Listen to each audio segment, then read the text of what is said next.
Hello and welcome to the channel. Going to bring you another exciting Zwift race. This will be the Tour de Zwift 2023, Stage 1, Category B Standard Race. It's not really a race, it's more of a group ride, but anytime you start from the front, it's a race. So, as far as I'm concerned, this is a race. Now I've gone and I've checked the rankings before I started this race just to see where I stood as far as the competition that would be in this race. And looking at the rankings, I ranked number 1 in this particular race on this particular day. That gave me a bit of confidence that, I could win this race, which I'm always trying to win a race, but knowing that I was ranked number 1 and by a large margin, and that I was the best sprinter in the whole entire group, it even boded more that I would win this race. But like anything else, until you get to the end and cross the line, you don't know if you're going to win or not. And there always could be technical difficulties, like dropouts or internet dropouts or something like that can affect your race. But as it stands, I'm confident going into this race. Now, one thing was that my legs were a little sore because I had raced, I had just finished a race about 4 hours before this one, and that one was a tough race. It was the Flat is Fast race number 2, and it was a stacked field in that race. A lot of black belts. What we call black belts are A-plus category riders. I'm an A-cat, but the A-plus category riders are generally a much better rider than I am. And there were a ton of them in that race. But I did very well. It started off with about 65 people in it, and I finished in 9th place, which was just fantastic. Only 4 seconds off the leader, so I was proud of that effort, but it put a lot of strain on my legs getting through that one. So, wasn't exactly sure how well I would do in this race, but regardless, I was confident going in. So, like I said, this is Category B, standard race in Yorkshire on the Tour of Tewit course. I've never heard the name of that course, but that's what it is. I hope I said it right. We're going to be doing 2 laps for a total of 21.8 kilometers with an elevation gain of 406 meters. Now, normally I love being on a flat course. I think I do my best on a flat course. So this was going to be some climbing in this. And for the most part, if the climbs aren't too long, if they're under 3 minutes for a climb, then I should be able to do okay on it. I can definitely get through a 3-minute climb and hang with just about any A-cat racer out there.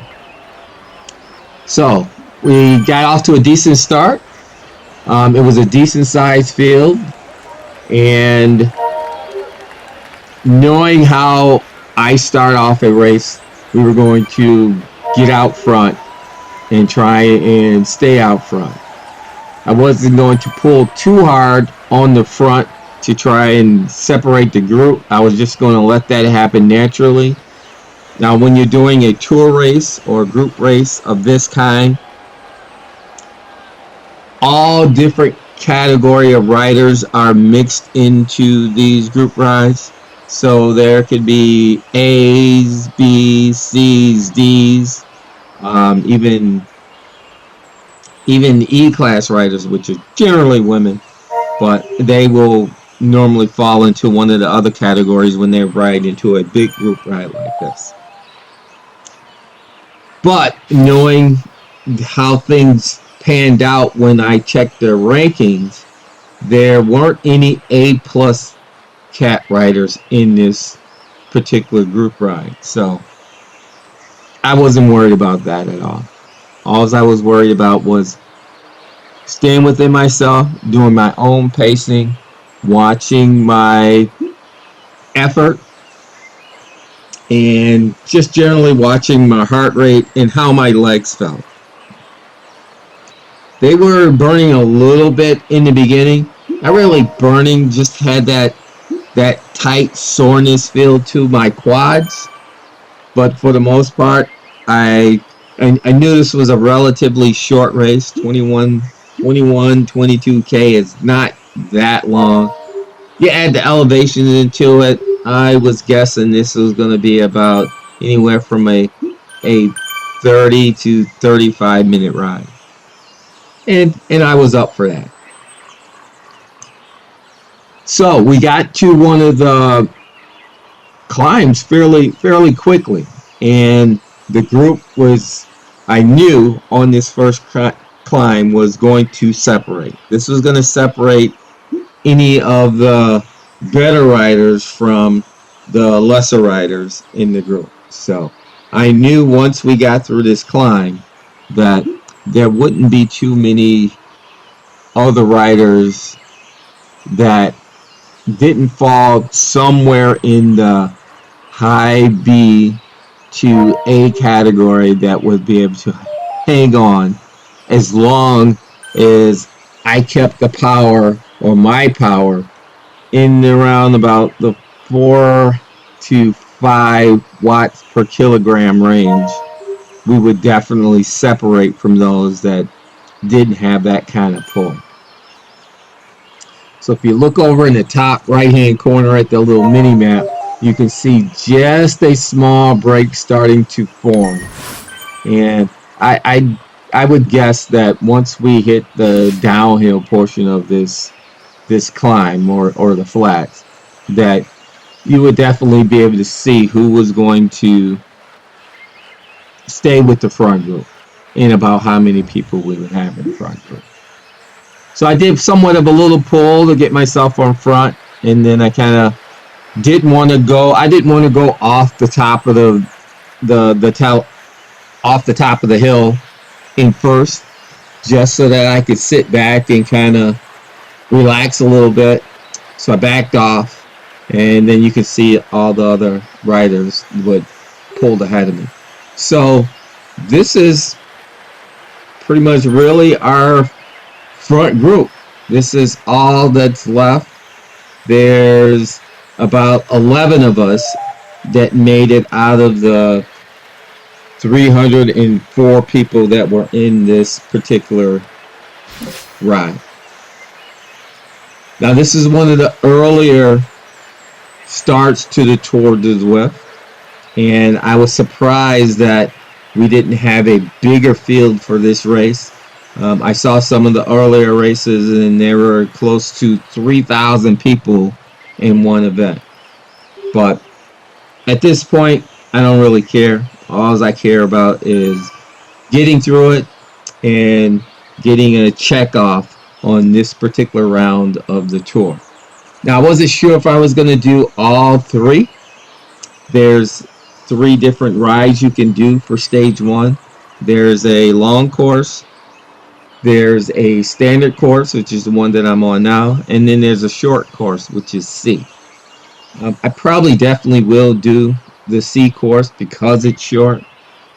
The longer course has just a bit more elevation into it, but definitely will do the shorter one. Normally when I do these tours, I always just do the short ones just to get through it, because there's many other races and things that I'd rather be doing than just tour, which is different than during the Tour of Watopia. When you're doing a Tour of Watopia, then you get double the XP points. So I do as much as I can when I'm doing those. But for this, just 1 or 2 will get me through, just to get the stage over with, if I can get credit for the stage. So as we hit the second part of this climb, you can see over in the mini map over to the right, we're losing a couple of more riders. I think we're going to be about down to 9, unless one or two of those guys can catch back up to us as we continue to make this press up this climb. And there's really no one really pushing these hills hard. I may pull myself up ahead a little bit, and that's just me keeping myself level, keeping my cadence level to the point to where I'm in a comfortable spot where I need to be. But normally, if you're riding with ACAT riders, they pull the hills kind of hard, and you got to be prepared to pull hard with them. And that's the hardest part about riding with a group of top level ACAT racers or top level A+ racers, is that when they get to the hills, they pull a lot of watts on those hills. And that's normally when I will get dropped, is if they're pulling hard on the hills. But on the flats, I think I can stay with anybody when I'm on the flats. And that was evident in that race that I did earlier today, which is, that series is all about flat courses. And I pretty much stick with anybody on those flat courses. But again, this one isn't flat. It's got some elevation in it. We've already done 104 feet, 4 meters of this elevation climb. And I have to say it wasn't too bad. As long as it's not long and strung out, if there's somewhat of a break somewhere in there, then I'm fine with it. And this one was, for the most part, not too bad. Not too bad. But now we're over the hill, and we come around the corner, and we hit another elevation climb. Now this one was a little bit steeper, and it caught me off guard, so that's why I kind of like rolled right to the back. I'm like, oh, I wasn't expecting that. I should have been expecting that. I should have previewed the course. I did not preview the course at all. I'm just gonna do it and see how I feel. Just play it by ear. And that little turn up to that little steep climb caught me off guard, and I kind of fell back a little bit. But I got back into my power, got back on the pedals, put a little bit more pressure on them, just enough to make sure the guy that was up front just didn't completely pull away, or the group just didn't completely pull away and leave me and drop me out of the draft. That didn't happen. At this point, the legs are feeling okay. They're feeling good. They're not hurting or burning or anything like that. So at this point, I have no worries. Just sticking with the pace. Don't want to do too much right now. I'm not really an attacker, so I won't attack the field to get myself out front to make people chase me. I will go with the flow until it's sprint time, and then that's when I come into my own. So right now it's just plug right along. I know I'm probably stronger than these riders that are in this field, that are up front, but at this point I don't need to show that. I can just sit back, ride a little wheel, conserve my energy, and then wait for the sprint. See no other reason to press the issue. Now, there have been cases where I pressed the issue. I've gone out in races and deliberately went out for like the first 3 minutes of the race at a higher pace, at around 4.5 watts per kilogram, just to see who could stay with me and who would fall off. Those are the cases where I'm trying to dictate what happens in the race. In this one, I'm not trying to dictate anything. I'm comfortable with my role in this of being a wheel sucker. Sit on the back of somebody else's wheel and just enjoy the draft and save my energy. And a lot of that is due to that earlier race. Actually, I had 2 races that I did on Sunday, which was the day 2 days prior to this race here. And in both of those races, I pushed hard. One of them was a very short race, but it was high paced. It was a sprint, and it was high pace off the start, and an even higher pace at the end to sprint. And I won that race, but that one really kind of dinged my legs. And then I did a later race later on that night, and in that one, I finished in second. I missed first place by a half a second. I was actually catching the first place guy on the sprint, but I started my sprint just a tad too late, and he was just able to hold on for that win. To tell you the truth, halfway through that sprint, I thought there was no way I was going to catch that guy, because he took off early and he was way ahead. He seemed like he was so far out in the distance that I would never get to him. So I was surprised I got as close as I did. But anyway, back to this race. If you're looking at my bar graph down on the bottom, you can see we went into a little blue-green mode. In that one, that's when I'm more in a recovery mode. You can see my heart rate is down. It was down below 160. In that pace, I was loving that time just to relax and let some of the stress go out of my legs and to let the breathing come down, and just to, okay, no need to push, just relax, and we'll see what's in store for us on this course.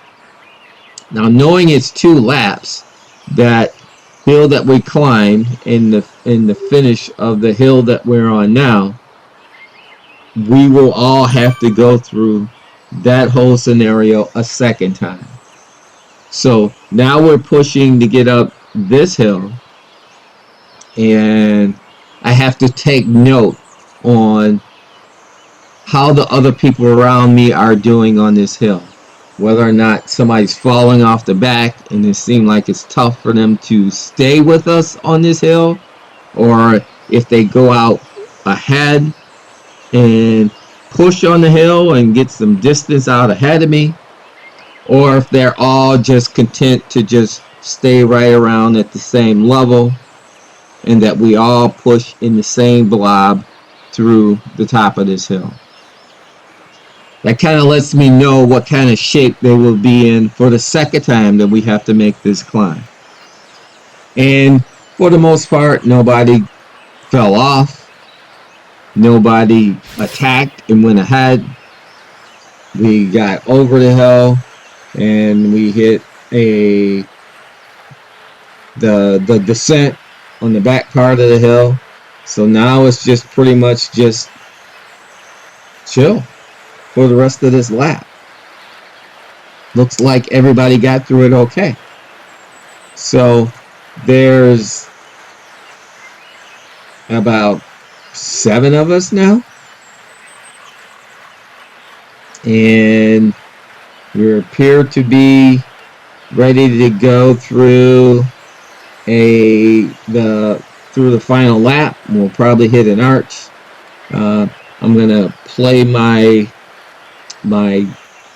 draft boost that I have here just to see if I get something new. An arrow boost would be nice.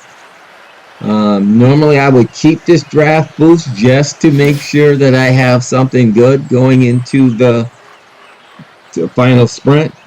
I'll take a draft boost or an arrow boost any day. Actually, I will even take a feather. If I have a feather, on a final sprint. A lot of times I see people toss those because they think they're no good on the sprint. That's a big mistake. That feather will make you 10% lighter. And when it makes you 10% lighter, whatever orange number you would have over on the right, which is your watts per kilogram, whatever that number is going to get boosted 10%. So if you can push a 20 watts per kilogram on your sprint when you have that feather, it's actually going to be 22 watts per kilogram as long as that feather is on. So that feather is very valuable, and I don't toss those away lightly. But if I'm struggling on a hill and I need to use it, I will use it. So I use my draft boost just before the start of that, before we got to that arch, and unfortunately, I didn't get anything. Well, I can't say I didn't get anything. I got a plus 10 XP boost, which those is like getting nothing. I'd rather get a boost than that 10 XP. I mean, because I'm riding, I'm getting XP, so getting it in that case just seems useless to me.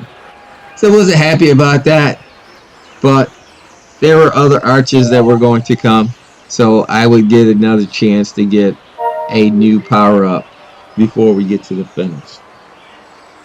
So now we're gone through one lap and we're back on our second lap, and then we're back to climb again. So this is again going to let us know who can stick with us in this group. Will all 7 of us make it through it? Will all 7 of us make it to the end? Only time will tell. We have a fairly big gap on any chasing group, so we're not worried about being chased down by anyone.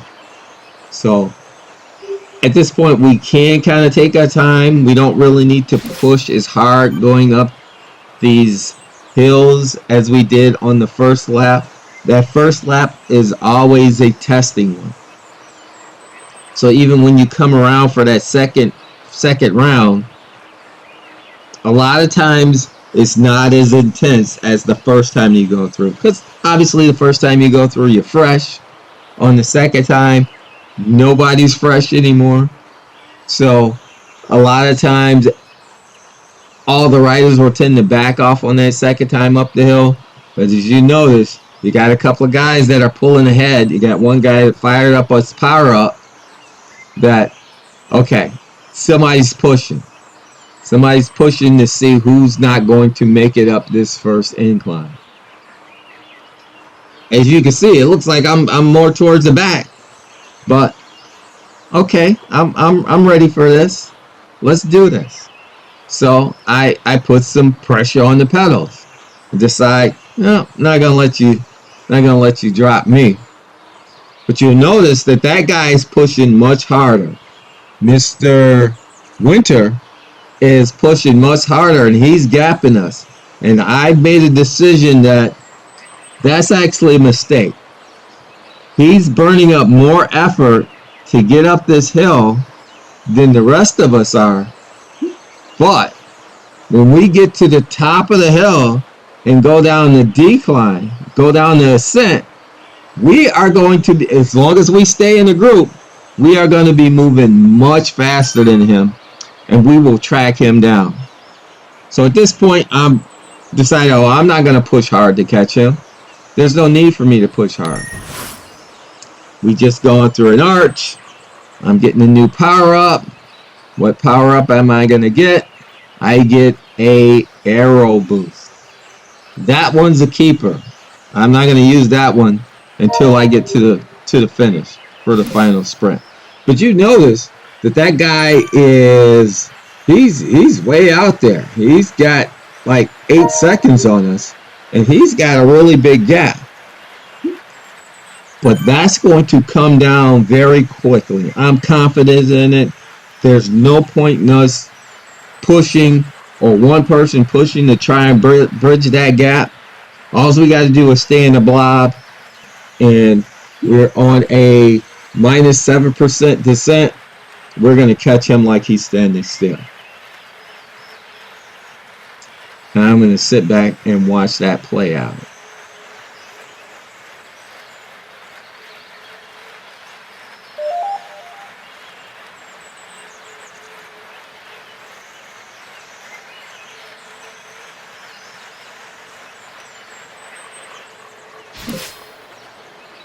Caught. Just like that.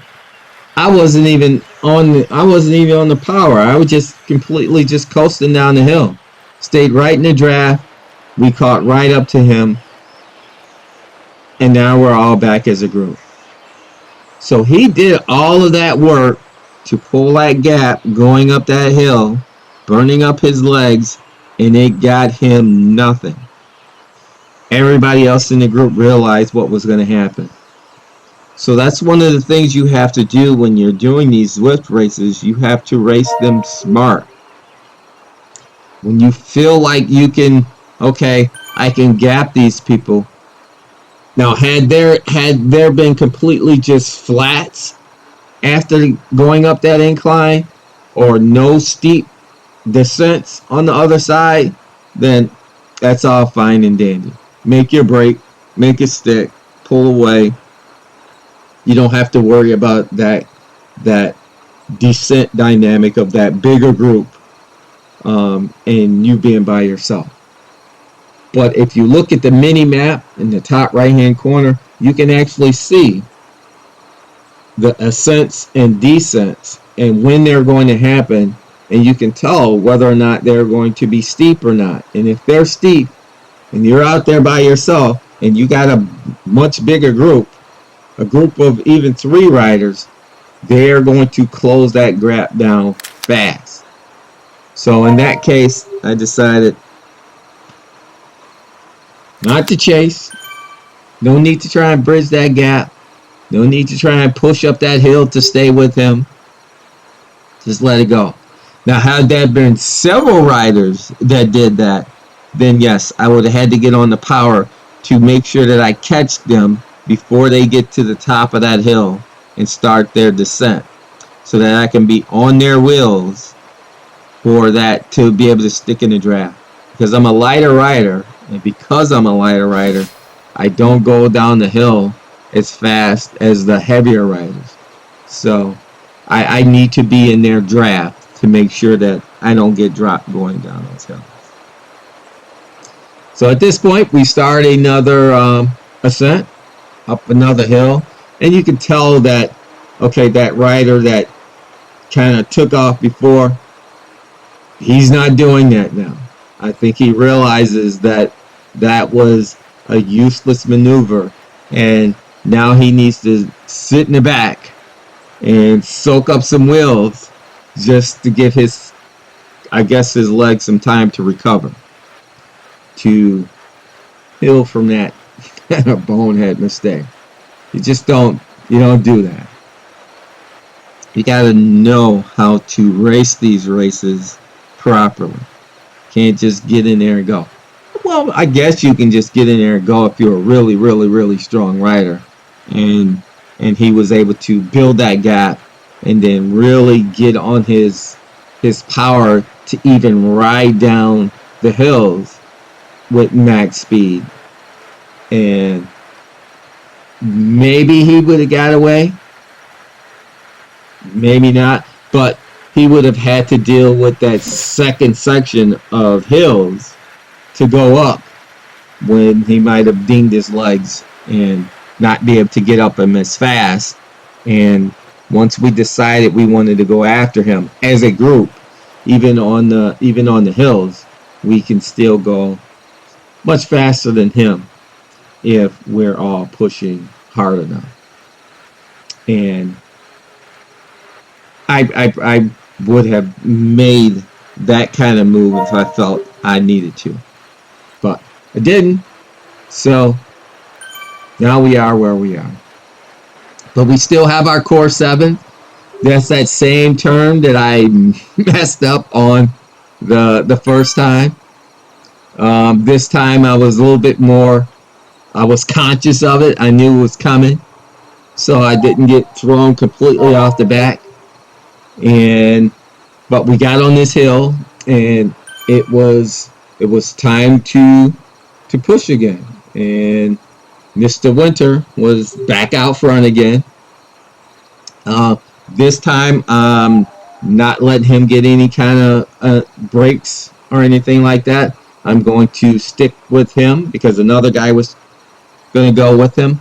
So I made sure that I pushed enough power to make sure that if I was just so to make sure that I didn't fall off anybody's way. The guy we just passed, that was a lapper. So now there's 4 of us, and if you look at the mini map in the top right hand corner, you can see a couple of guys starting to fall off.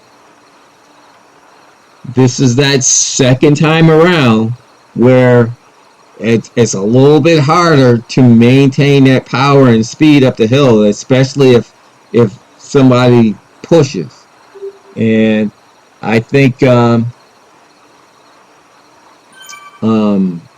I think it was S-Man that was out in front, and I think he was the one who realized that if he pushed a little bit more on this hill, that we would probably drop a couple of guys. And we did. We dropped 3 guys that couldn't hold on to the pace that second time around up that hill.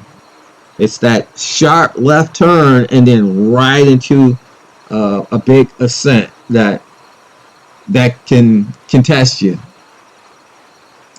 So at this point, we're now getting ready we're into the flats, and we don't have to push as hard. And you can see that those other 3 riders have completely fallen off, dropped off the pace. So now it looks like a group of 4 will be going into the final sprint. There's still a chance that somebody else could fall off. There's another ascent that we're going to have to do, and somebody could fall off on that one. So right now, you can't really relax if you want to finish on the podium. If it was just 3 of us, I think that kind of changes the dynamics a little bit, because then you're thinking, okay, no matter what, I'm going to finish on the podium. It's just where I'm going to finish on the podium. And if the going gets kind of tough, you might not fight as much to get through to make sure you get a podium. So in this case, there's 4 of us, so you got to stay on your P's and Q's unless somebody drops.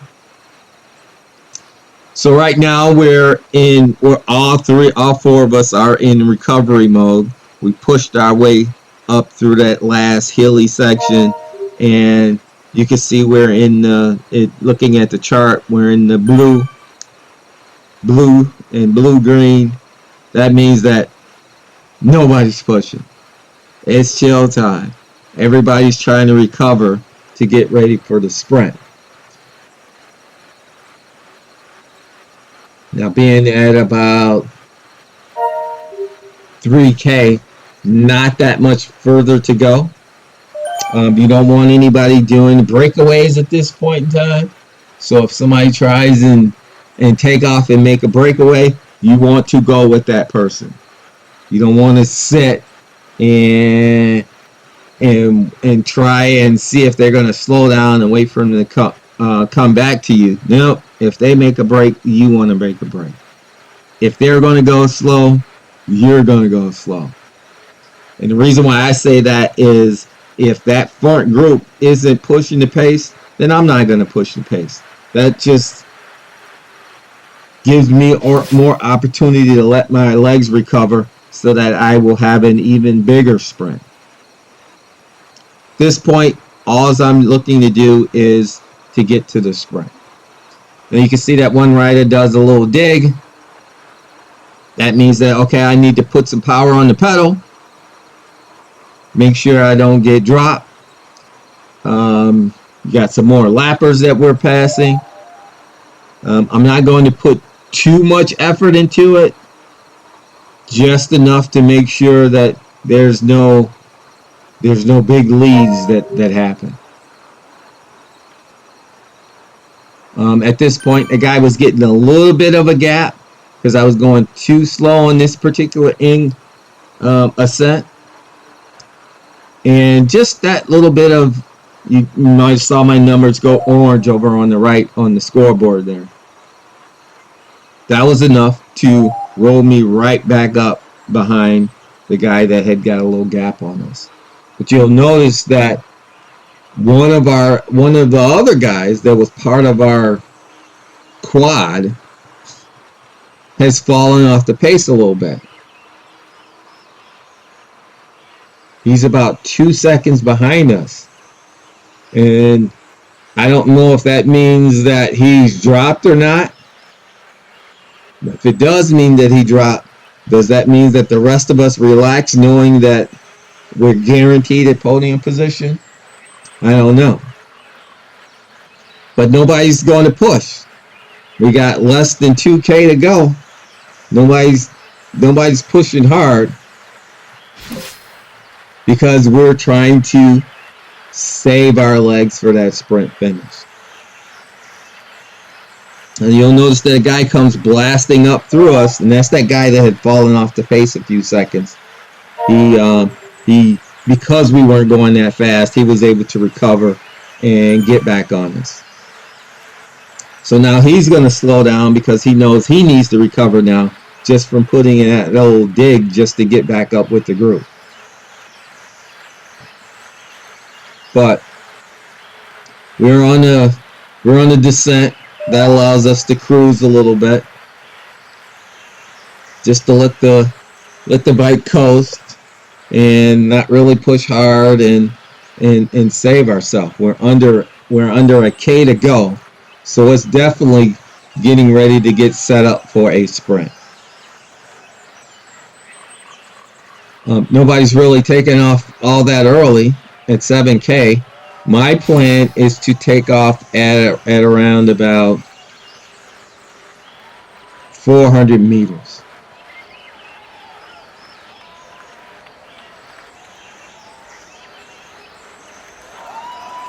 And there's that one guy took off, and I'm going to hit my arrow.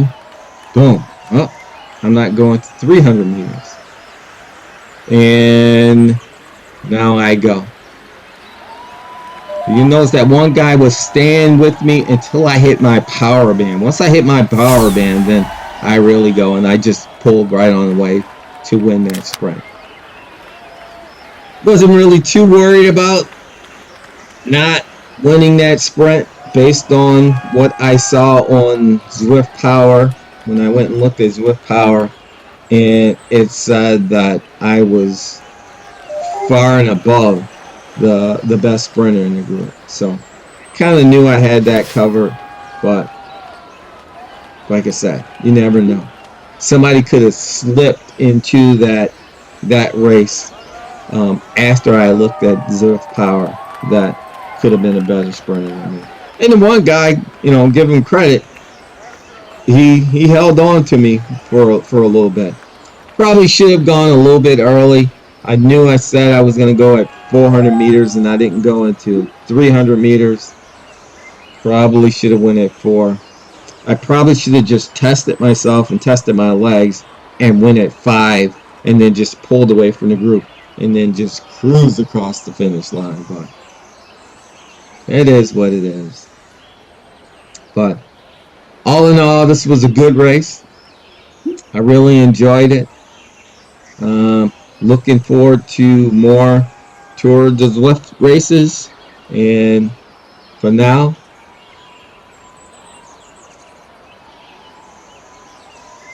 maybe we're going to call this one to an end, and we will get to the point to where we can see the I'll check out at some point. We need to get to the point where I check out with the minion.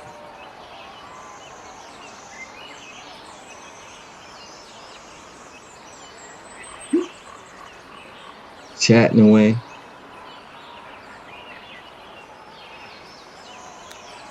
There we go. So here's my map. I pushed 1240 watts in that one, which was good power for a sprint. The way my legs were feeling. Got a nice little power peak there. My heart rate wasn't crazy. Look at my little power curve here. 1275 watts max. And that's it. So we'll take a look at Zwift power and see where I stood up. And we got a first place. And of course, I pushed the most 15-second watts. I knew I was going to push the most in those two. But with that said, had a good race. Looking forward to the next one. So, until that happens, have a good one, peeps. Peace.